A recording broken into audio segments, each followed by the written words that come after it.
10 घंटे अभी तो नहीं हो पा रहे हैं कभी हुआ कर जाते थे, लेकिन मेरा सेक्शन डिवाइड रहता है कि मुझे 4 दिन में ये सब्जेक्ट खत्म करना है प्लस इतना करंट अफेयर्स खत्म करना है। प्लस सबसे ज़्यादा कठिनाई का सामना मुझे प्रीलिम्स स्टेज पे करना पड़ा क्योंकि 19 और 20 में प्रीलिम्स क्वालिफाई ना करना थोड़ा सा टफ रहा। ऐसा लगता था कि पढ़ाई तो कर रहे हैं लेकिन लैग कहाँ हो रहा है, प्रीलिम्स क्यों नहीं क्वालिफाई हो रहा है, मेहनत सारी कर रहे हैं। हेलो फ्रेंड्स, स्वागत है एक बार फिर से एक नए वीडियो में। तो फ्रेंड्स, जैसा कि आप लोग जानते हैं कि इस समय यूपीपीसीएस का रिजल्ट आया है और डेली हम एक एक वीडियो प्रोवाइड कर रहे हैं जो इनका सिलेक्शन हुआ है। और उसी की सीरीज़ में आज हमारे सामने हमारे गेस्ट हैं प्रिया यादव मैम, और इनका इस यूपीपीसीएस 2022 में डीएसपी की पोस्ट पर 38 रैंक के साथ सिलेक्शन हुआ है। तो इससे फ्रेंड्स बताना चाहूँगा कि इससे पहले 2021 में ma'am video blog development officer के पोस्ट पर सिलेक्शन हुआ है। और कोई भी क्वेरी तो कमेंट सेक्शन में ज़रूर बताइएगा, जिससे रिलेटेड हम आपसे क्वेश्चन पूछेंगे आने वाले वीडियो में। तो मैम, हमारी तरफ से, हमारे व्यूअर्स की तरफ से आपको ढेर सारी शुभकामनाएं। Thank you so much. Ma'am, आपसे पहला क्वेश्चन हम यही रहेगा कि एक बार फिर से आपका नाम क्या है और आप कहाँ से हैं, इसके बारे में थोड़ा बताइए। मेरा नाम प्रिया यादव है और मैं सुल्तानपुर की रहने वाली हूँ, जैसा कि आप जान ही रहे होंगे। आपका स्कूलिंग प्राइमरी शिक्षा कहाँ से हुई, उसके बाद आपने ग्रेजुएशन कहाँ से किया, थोड़ा सा एजुकेशन बैकग्राउंड के बारे में बात करेंगे। प्राइमरी शिक्षा वहीं कादीपुर से हुई है, मैं सुल्तानपुर जनपद से हुई है। ग्रेजुएशन में मेरा बीएससी रहा है, वो भी सुल्तानपुर से ही हुआ है, मतलब कादीपुर के आसपास ही कॉलेज। तो सारी शिक्षा लगभग ग्रामीण क्षेत्र से ही हुई है, तैयारी बस इलाहाबाद में हुई है। और एजुकेशन बैकग्राउंड में आपने क्या क्या मतलब किया है? मैंने बीएससी किया है पीसीएम से, उसके बाद एमए किया सोशियोलॉजी से क्योंकि मुझे ऑप्शनल रखना था। उसके बाद बीएड भी कर रहे थे, अभी कंप्लीट नहीं हो पाया था, सेकेंड ईयर था, इस साल कंप्लीट हुआ है। तो मैम, आपका ये कब से आपका सब कोई गोल बना रहे थे, सब बचपन से ही, या फिर मोटिवेशन कहाँ से मिला सिविल सर्विसेज में आने का? नहीं, बचपन से ये गोल नहीं था। स्टार्टिंग में ग्रामीण क्षेत्र में अभी तक यही है कि आप बीएससी कर रहे हैं तो आपको लगता है नहीं इंजीनियर बनना है, डॉक्टर बनना है। तो स्टार्टिंग फेज में यही था इंजीनियर। तो आईआईटी की फील्ड के लिए मैं इलाहाबाद आए थे, मुझे आईआईटी में जाना था। यहाँ पे कुछ साल बिताने के बाद लगा कि मेरी रूममेट्स यूपीएससी की प्रिपरेशन करती थी, तो मुझे उनसे मोटिवेशन मिलता था। मुझे अपना सब्जेक्ट कम अच्छा लगता था, उनका ज़्यादा अच्छा लगता था। उनकी पढ़ाई मुझे ज़्यादा इंटरेस्टिंग लगती थी। धीरे धीरे मेरा इंटरेस्ट यूपीएससी की तरफ बना है। इसमें सफलता आईआईटी में शुरू में नहीं मिली तो थोड़ा सा हताश भी थे, लेकिन जब यूपीएससी की तरफ ध्यान गया तो लगा कि ये बहुत अच्छा है, मैं इसमें कर सकती हूँ, कुछ अच्छा कर सकती हूँ। फिर मैंने प्रयास करना शुरू किया उधर, तो इलाहाबाद आके मुझे उसके लिए मोटिवेशन मिला है। आपका अब ये बताइए कि आपका इस एग्ज़ाम में मीडियम क्या रहा है और ऑप्शनल क्या रखा थे?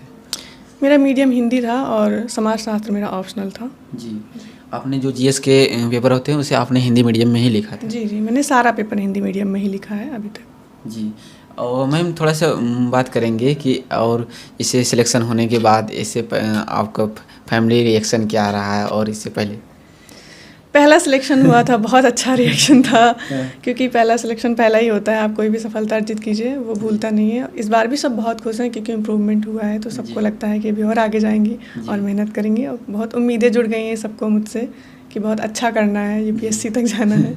ये कितने समय से तैयारी कर रही हैं मैम यहाँ ये यूपीपीसीएस की? सर 18 में कोचिंग ख़त्म हुई थी, 18 के लास्ट तक। तो 19 में मैंने अटेम्प्ट दिया था, उसमें प्रीलिम्स नहीं हो पाया था। 20 में भी दिया प्रीलिम्स, 2 बार प्रीलिम्स से फेल हो चुके हैं, असफलताएं लगी हैं। लेकिन 21 में प्रीलिम्स क्वालिफाई हुआ तो मेंस और इंटरव्यू तक जाने का मौका मिला और सिलेक्शन हुआ। और 22 में अब जी, आपका कौन सा अटेम्प्ट रहा है इस बार? 4th अटेम्प्ट है सर। 4th attempt. तो मैम, इसमें आप इस जर्नी में आपने कोई कोचिंग लिया था या फिर सेल्फ स्टडी? जीएस वर्ड से मैंने कोचिंग ली थी इनिशियल, क्योंकि बिल्कुल नॉलेज नहीं थी। स्टार्टिंग में इसके बारे में जानना होता है, सिलेबस जानना होता है, आप अपने आप से जानना थोड़ा मुश्किल होता है, शायद टाइम लग जाएगा। इस वजह से जीएस वर्ड से इनिशियल फाउंडेशन कोर्स पूरा लिया था, प्रीलिम्स कम्स मेंस और आंसर राइटिंग वगैरह सबका। जी मैम, और इस बार भी आपने यूपीपीसीएस का फॉर्म भरा है? बिल्कुल भरा है। सब ऊपर जाने की कोशिश करते हैं, टॉप पे आने की कोशिश करते हैं, तो अभी तो उम्मीदें और आगे जाने की है, तो अभी तो भरा ही है। और थोड़ा सा बात करेंगे मैम कि अभी जो है 30-35 दिन का टाइम है। 14 मई को, आज 13 अप्रैल हो गया है, 12 अप्रैल, तो अभी लगभग 1 महीने का टाइम है। तो इस अंतिम दिनों में आप कैसे तैयारी, क्या स्ट्रेटजी प्रीलिम्स के लिए अपनाई थी, कैसे अपने आप को प्रिपेयर करें? अभी जैसे कि प्रीलिम्स आने वाला है तो सब लोग प्रिपरेशन कर रहे होंगे, मैं भी कर ही रही हूँ। तो मेरी स्ट्रेटजी ज़्यादातर यही रहती है कि एक बार रिवीजन करना है सारी जो भी आपके कोर सब्जेक्ट हैं, जहाँ से क्वेश्चन ज़्यादा आते हैं। जैसे फिजिक्स हो गया, ये साइंस के बैकग्राउंड में बायो ज़्यादा आता है, साइंस को तो रिवीजन करना है, घटना चक्र के माध्यम से कर लेते हैं। हिस्ट्री हो गया, पॉलिटी, ज्योग्राफी, सबका मतलब बेसिक एक रिवीजन करना है प्लस टेस्ट सीरीज़ के माध्यम से रिवीजन करना है। मेरा ज़्यादातर फोकस रहता है टेस्ट सीरीज़ पे। जी 20 से 25 टेस्ट लगाने की कोशिश करते हैं। टेस्ट में जहाँ लैग करते हैं वही पार्ट रिवीजन में ज़्यादा फोकस करते हैं, और बाकी जो मुझे लगता है कि इम्पॉर्टेंट है कुछ कुछ तो वो रिवीजन प्रीलिम्स के लिए मैम आपने क्या रिसोर्सेज फॉलो किया था? सर वही सारी क्लास नोट्स वगैरह, जो भी बेसिक बुक्स सब जानते हैं, जैसे जी। लक्ष्मीकांत वगैरह हो गई, हिस्ट्री के लिए जो स्पेक्ट्रम वगैरह, सारी बुक्स वही है, इनिशियल बुक्स जो सब पढ़ते हैं। जी। मेरा रहता था कि मैं कुछ नोट्स भी फॉलो करती थी, क्लास नोट्स मेरे बने हैं अलग से, या मैंने खुद एनसीईआरटी के नोट्स बनाए हैं खुद, जी। तो उसको फॉलो करना, लास्ट टाइम पे उसका रिवीजन ज़रूर करके जाना है। प्लस टेस्ट सीरीज़, मेरा मेन फोकस टेस्ट सीरीज़ पे रहता है लास्ट टाइम। जी। आप जितना टेस्ट लगाएंगे आपको उतनी कमियाँ पता चलेंगी। टेस्ट सीरीज आपने कहाँ से ज्वाइन किया था? टेस्ट सीरीज़ मैंने कहीं ज्वाइन नहीं किया था, मैं मार्केट से 2-3 टेस्ट सीरीज़ लेके आती हूँ। जैसे कि ध्येय का ले आया था, यूपीएससी हिंदी के मैंने ओपन टेस्ट 2-3 दिए थे, जैसे ही ओपन में रहते हैं मिल जाते हैं, आप जानते ही होंगे। जीएस वर्ड के टेस्ट सीरीज़, मार्केट में काफ़ी सारी टेस्ट सीरीज़ अवेलेबल होती है, सब घर पे लाके 2 घंटे में बैठ के लगाना, फिर उसको जी। एनालाइज करना। मैम ये आपका मीडियम हिंदी है और हिंदी मीडियम के छात्रों के लिए बहुत ज़्यादा प्रॉब्लम होता है सी सेट को लेकर। तो सी सेट को अपने आप को कैसे प्रिपेयर करती थी? और इससे पहले भी आप 4 अटेम्प्ट फाइट कर चुकी हैं और इसमें फाइनली 2 बार सिलेक्शन लगातार ले रही हैं। तो ये सी सेट के लिए कैसे अपने आप को प्रिपेयर करना चाहिए? सी सेट में जिन लोगों को दिक्कत आती है उनको कम से कम पिछले 10 साल के क्वेश्चन, प्रीवियस ईयर क्वेश्चन को सॉल्व करना चाहिए अच्छे से बैठ के। 2 घंटे में आप पूरा पेपर सॉल्व करिए, फिर अपनी देखिए आपकी स्ट्रेंथ क्या है। कभी कभी आप मैथ्स में वीक होंगे, कभी कभी आप रीजनिंग में वीक होंगे, तो जो आपका स्ट्रॉन्ग पॉइंट है उस पर और फोकस करिए लास्ट टाइम पे, क्योंकि वही आपको सिलेक्शन दिलाएगा। ज़्यादातर उसी पे फोकस करिए जिसको आप कर सकते हैं। जैसे मैथ मान लीजिए आपको बहुत मुश्किल आ रही है, तो मैथ्स के अलावा भी उसमें बहुत सारी चीज़ें आ रही हैं, उस पर फोकस करिए। मैथ्स को थोड़ा कम देखिए, लास्ट टाइम पे तो आप ज़्यादा पढ़ नहीं सकते, अभी उतना समय भी नहीं है, तो आप PYQ पूरा कर लीजिए। उसके बाद जो लगता है कि आप आसानी से भी ग्रिप कर सकते हैं उसको बार बार पढ़ लीजिए, जो उसमें पोर्शन ज़्यादा आ रहे हैं तो करने की कोशिश कीजिए। यही एक स्ट्रैटेजी है, PYQ के माध्यम से आप जान सकते हैं कि कहाँ आपका स्कोर बढ़ सकता है, तो वही बढ़ाने की कोशिश कीजिए। और जो मैम जैसे एक जीएस में मिसलेनियस के टॉपिक होते हैं, उसे आप कैसे प्रिपेयर करते हैं? और कोई एक बुक, कोई जो कंटेंट आपने फॉलो किया था उसके बताइए। मिसलेनियस की कोई एक बुक तो आती नहीं है अलग से, उसको आप जीएस में ही आप पढ़ते हैं, बार बार आपको कहीं ना कहीं मिलता जाता है। जैसे यूट्यूब्स पे बहुत सारे लोग वीडियोस डालते हैं मिसलेनियस के, आप वहाँ देख सकते हैं अगर आपको बहुत लगता है कि नहीं मिसलेनियस कवर करना चाहिए। वैसे तो बहुत सारे सब्जेक्ट और हैं, उस पर ज़्यादा फोकस करने की ज़रूरत है। ये डाइवर्सिफाई है, तो उसको आप यूट्यूब पे देख लीजिए, किसी ने बढ़िया वीडियो बनाया है जो आपको लगता है देखना चाहिए तो देख लीजिए, अदरवाइज PYQ के माध्यम से कीजिए। मैम जैसे कि आपने बताया यूट्यूब पर देख लीजिए, जैसे आपने कोई यूट्यूब चैनल या फिर साइट जो आपने प्रेफर किया था जो इम्पोर्टेंट है, या फिर अभी अंतिम दिनों में ज़्यादातर करंट अफेयर्स की वीडियो भी डेली हर यूट्यूब प्लेटफॉर्म प्रोवाइड कर रहे हैं, तो आपने जो प्रेफर किया था कोई बता सकते हैं जो हेल्प मिला?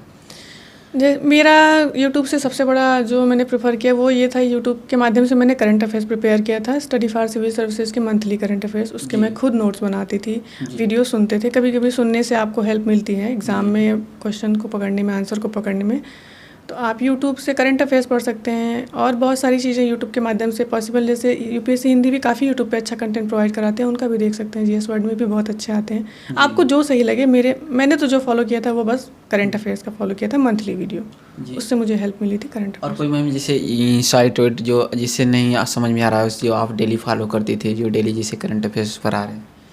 डेली का तो मैं ज़्यादा फॉलो नहीं करती थी, ज़्यादातर मेरा बेसिक बुक से रहता है, अदरवाइज करंट के लिए बस फॉलो करते हैं यूट्यूब को, और यूट्यूब बता दिया आपको, वही करना था एक ही चीज़। और मैम जैसे प्रीलिम्स के बाद मेंस का एग्जाम होता है 4 मंथ के बाद, तो मेंस के लिए मतलब उसके लिए आपने कैसे प्रिपेयर किया था अपने आप को? और डेली से कोई 2-3 घंटे आंसर राइटिंग करना, और मेंस के लिए क्या रिसोर्सेज आपने फॉलो किया? मेंस की मेरी क्लास नोट्स थी, उसको मैंने फॉलो किया था। चूँकि आपको मिलता है कि 3 महीने में पूरा सिलेबस रिवाइज करना होता है, तो मैंने उसके लिए यूपीएससी हिंदी का ध्रुव बैच भी लिया था, सृजन बैच भी लिया था, ताकि मेंस आंसर राइटिंग मेरी डेली होती रहे, मुझे पता चलता रहे कि मेरा कंटेंट इंप्रूवमेंट हो रहा है कि नहीं। उसके साथ वो टेस्ट में डेली चेक करके बता भी देते थे कि आपका कहाँ पे आपको अभी और इम्प्रूव करना है। टेस्ट सीरीज़ ज़्यादा इंपॉर्टेंट है, उसमें भी आप कहीं भी टेस्ट सीरीज़ ज्वाइन करिए, उसको 3 घंटे में लिखिए, तो आपको पता चलेगा आप कहाँ 3 घंटे में लिख पा रहे हैं कि नहीं लिख पा रहे, कंटेंट आपका कितना बढ़िया है, प्रेजेंटेशन आपका कितना बढ़िया है, सब आप देख सकते हैं। तो मेंस आंसर राइटिंग और क्लास नोट्स मेरी ज़्यादा थी। विज़न के मैंने फॉलो किए थे, विज़न की मैगजीन मंथली, वहाँ से मैंने कुछ कंटेंट लिया था, कुछ फ्लो चार्ट डायग्राम लिया था मेंस में लिखने के लिए। हाँ, मेंस में आपको थोड़ा बेहतर करना होता है तो आपको अच्छे कंटेंट की आवश्यकता पड़ती है, तो आपको विजन देखना पड़ेगा एक बार। अगर मैम जैसे आपका मीडियम हिंदी रहा है तो हिंदी मीडियम के छात्रों के लिए बहुत ज़्यादा प्रॉब्लम होता है आंसर राइटिंग को लेकर। तो एक बेस्ट आंसर लिखने के लिए मतलब कि क्या क्या क्वालिटी होनी चाहिए, जैसे आंसर अथेंटिक हो, ज़्यादा मार्क्स मिले, नंबर इंक्रीजिंग हो। और इंग्लिश मीडियम के स्टूडेंट के लिए उतना प्रॉब्लम नहीं हो तो जनरली उन लोगों का नंबर मिल ही जाता है। लेकिन हिंदी मीडियम यदि आप बेस्ट अथेंटिक आंसर लिखते हैं तभी आपको नंबर ज़्यादा मिलेगा, या फिर नहीं तो एवरेज नंबर मिल जाता है। तो एक हिंदी मीडियम में छात्रों के लिए क्या क्या करें जिससे लोगों से अलग हो, अथेंटिक हो, ज़्यादा मार्क्स मिले, जो आप करती थी? कुछ कीज पॉइंट बताइए। सबसे इम्पॉर्टेंट है कि पॉइंट फॉर्म में आंसर लिखना होता है। बिल्कुल कहानी बनाने की कोशिश नहीं करनी है, क्योंकि आंसर पढ़ने का बहुत समय नहीं होता है। तो आप डाटा, फैक्ट, डायग्राम, चार्ट, जो भी जितना बढ़िया प्रेजेंट कर सकते हैं अपने आंसर को उतना बढ़िया कीजिए। पॉइंट फॉर्म में करेंगे तो आपको आसानी होगी आंसर लिखने में, 20 क्वेश्चन कंप्लीट करने में। प्लस अगर आपको डाटा क्योंकि याद नहीं होता, आप जैसे बहुत सारे फैक्ट वगैरह भूल जाते हैं, तो आप उसको लिख लिख के रिमाइंड करिए। क्वेश्चन के एक काफ़ी सारे चीज़ों में रिपीट होते रहते हैं, तो बार बार यूज़ करिए उसको। जहाँ भी हो सके मैप बनाइए, जहाँ भी हो सके फ्लो चार्ट बनाइए। इससे आंसर थोड़ा सा इनोवेटिव होता है और नंबर अच्छे मिलते हैं। तो आप ये करने की कोशिश कीजिए, मेंस यहाँ से नंबर ज़्यादा अच्छे मिलेंगे। मैम इसमें मेंस के लिए जैसे पेन वगैरह कैसे, मतलब कुछ लोग होते हैं जेल पेन प्रेफर करते हैं। कई बार स्टूडेंट को मतलब कन्फ्यूजन रहता है कि मतलब कौन सी पेन यूज करें, बॉल पेन या फिर जेल पेन, या आपने इसका क्या रोल रहता है? बहुत रोल अब सबका डिपेंड करता है, सबके कंफर्ट जोन होते हैं। मेरा तो मैंने जेल पेन यूज़ किया था। बहुत लोग बॉल पेन बोलते हैं कि आप यूज़ करिए, सबका अलग अलग, जिसको जिस पेन से कंफर्टेबल फील होता है, बहुत ये किसी का अलग अलग ही है। मैंने जेल पेन यूज़ किया था। तो लिख के आपको चेक करना चाहिए, 2-3 टेस्ट आप लिखिए, आपको पता चल जाएगा। कभी कभी ग्रिप बहुत मोटी पतली होती है, तो कंफर्टेबल जोन जिसका जो हो वो खुद से चेक करिए, किसी के बताने पे मत जाइए। आप लिख के देखिए, आपको जिस पेन से कंफर्टेबल हो रहा है आप वही लिखिए। मैम इसमें मेंस के लिए टेस्ट सीरीज आपने लिया था? जी। इसमें कितना हेल्पफुल रहता है टेस्ट सीरीज अगर लेने में बात करें तो? बहुत, मेरे लिए तो बहुत हेल्पफुल रहा, क्योंकि स्टार्टिंग में पहले टेस्ट में ऐसा लगता था कि मैं बहुत अच्छा लिख रही हूँ, लेकिन 15 से 16 क्वेश्चन अटैम्प्ट हुए, 20 अटैम्प्ट नहीं हुए। तो ये जो कमी थी ये जानने को मिली टेस्ट के माध्यम से। प्लस जब नंबर थोड़े स्टार्टिंग में कम आते हैं तो आपको पता चलता है कि आप कम क्यों आ रहे हैं। आप बहुत सारे अच्छी चीज़ें, फैक्ट डाटा नहीं लिख रहे हैं, आप ऑथेंटिक नहीं बना रहे अपने आंसर को। क्योंकि आप जब तक डाटा नहीं देंगे, जब तक कोई फैक्ट नहीं देंगे, कोई एग्जाम्पल नहीं देंगे, तब तक आप लगेगा नहीं कि आप आंसर सही बता रहे हैं, बस यूँ कहानी लिख रहे हैं, ऐसा लगेगा। हिंदी मीडियम में तो बिल्कुल ऐसा ही लगेगा। इसलिए टेस्ट सीरीज़ बहुत हेल्पफुल रहा। मैंने 20 से 25 टेस्ट दिए, और भी देना था बट उतना पॉसिबल नहीं हो पाया, तो इस वजह से। मैम इससे पहले आपने 2021 में सिलेक्शन हो गया था, अभी दो टाइम से लगातार हो रहा है, लेकिन इस जर्नी में प्रिपरेशन करते समय मतलब किन किन चीज़ों का सामना करना पड़ा, कठिनाइयों को जो आपकी लाइफ में उतार चढ़ाव हुआ? सबसे ज़्यादा कठिनाई का सामना मुझे प्रीलिम्स स्टेज पे करना पड़ा क्योंकि 19 और 20 में प्रीलिम्स क्वालिफाई ना करना थोड़ा सा टफ रहा। ऐसा लगता था कि पढ़ाई तो कर रहे हैं लेकिन लैग कहाँ हो रहा है, प्रीलिम्स क्यों नहीं क्वालिफाई हो रहा है। मेहनत सारी कर रहे हैं, टाइम उतना दे रहे हैं। धीरे धीरे जब इम्प्रूव करते गए तो समझ में आया कहीं ना कहीं अपने आप को चेक करने की ज़रूरत है, तो उसको टेस्ट सीरीज़ के माध्यम से चेक किया। स्टार्टिंग में क्या था, मैं टेस्ट सीरीज़ बहुत ज़्यादा प्रेफर नहीं करती थी, लगता था पढ़ तो रहे आ ही जाएगा, पर एग्ज़ाम में परफॉर्म नहीं हो पाता है। आप पढ़ रहे हैं लेकिन कोई टेस्ट सीरीज़ लगाएंगे तो आपको पता चलेगा आपने मेमोराइज़ कितना किया है, आपके पास है कितनी चीज़ें, आप अटेम्प्ट कर रहे हैं तो आपका सही कितना हो रहा है, गेस वर्क कितना सही हो रहा है। तो ये सबसे बड़ी कठिनाई प्रीलिम्स के स्टेज पर रही। मेंस में तो मेहनत, तो मेंस में आपको मेंस आंसर राइटिंग के लिए करनी पड़ेगी, आप वहाँ मेहनत करिए। वहाँ भी थोड़ी दिक्कतें आती हैं कि लगता है याद नहीं हो रहा है आंसर, कभी कभी याद नहीं होते हैं, आपको कुछ कुछ सोच के लिखना पड़ता है, उतना टाइम नहीं होता है। तो बहुत ज़्यादा टाइम 8 से 10 घंटे 12 घंटे पढ़ेंगे तो लगेगा कि नहीं कुछ ठीक है ग्रिप में।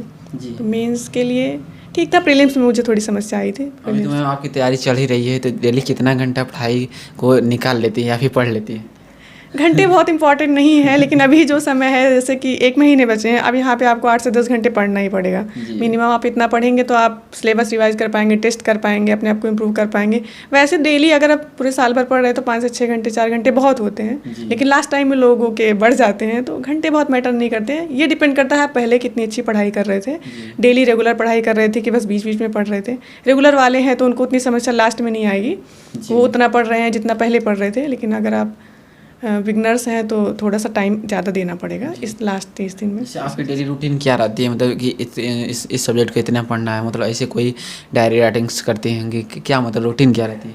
10 घंटे बता रही हैं 10 घंटे अभी तो नहीं हो पा रहे हैं कभी हुआ कर जाते थे, लेकिन मेरा सेक्शन डिवाइड रहता है कि मुझे 4 दिन में ये सब्जेक्ट खत्म करना है, प्लस इतना करंट अफेयर्स खत्म करना है, प्लस इकोनॉमिक सर्वे, बजट, ये सब मेरा सब्जेक्ट वाइज डिवाइड रहता है कि मुझे इतने दिन में ये सब्जेक्ट, इतने दिन में ये सब्जेक्ट डिवाइड कर करके रिवीजन करना होता है।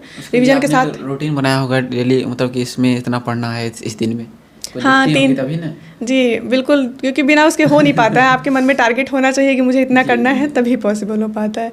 हिस्ट्री के लिए, पॉलिटी के लिए, ज्योग्राफी के लिए सबका डिसाइड रहता है, प्लस उसके साथ 1 मंथ का करंट अफेयर्स अटैच करके चलते हैं कि ये साथ साथ पढ़ते रहना है और 1 दिन में एक टेस्ट सीरीज लगाने की कोशिश करनी है। मैम इस एग्ज़ाम में मतलब कोई श्योरिटी नहीं रहती है कि सिलेक्शन होगा कि नहीं, क्योंकि सीटें बहुत कम होती है, हार्ड भी एक तरह से कहा जाता है। तो इस लाइफ में प्लान भी होना चाहिए कि नहीं? आपने बनाया था प्लान भी?